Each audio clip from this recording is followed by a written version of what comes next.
امریکہ میں برفانی طوفان اور خون جما دینے والی سردی سے اموات مسلسل بڑھنے لگی۔ 15 کروڑ افراد کے لیے الرٹ جاری کر دیا گیا ہے۔ امریکی میڈیا کے مطابق امریکہ کی 14 ریاستوں میں برفانی طوفان سے ہلاکتوں کی تعداد 110 تک جا پہنچی۔ سب سے زیادہ 23 اموات ریاست ٹینیسی میں ہوئی، جہاں مسلسل 9 روز سے بجلی بحال نہیں ہو سکی۔ ہزاروں افراد اب بھی بجلی سے محروم ہیں، جبکہ نارتھ کیرولینا نے نئے برفانی طوفان نے زندگی مزید مشکل بنا دی ہے۔ امریکہ میں برفانی طوفان اور خون جما دینے والی سردی سے اموات مسلسل بڑھنے لگی۔ 15 کروڑ افراد کے لیے الرٹ جاری کر دیا گیا ہے۔ امریکی میڈیا کے مطابق امریکہ کی 14 ریاستوں میں برفانی طوفان سے ہلاکتوں کی تعداد 110 تک جا پہنچی۔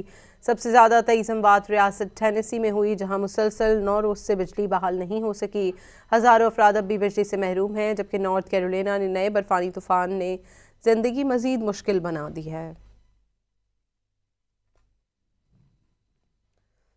امریکہ میں برفانی طوفان اور خون جما دینے والی سردی سے اموات مسلسل بڑھنے لگی۔ 15 کروڑ افراد کے لیے الرٹ جاری کر دیا گیا ہے۔ امریکی میڈیا کے مطابق امریکہ کی 14 ریاستوں میں برفانی طوفان سے ہلاکتوں کی تعداد 110 تک جا پہنچی۔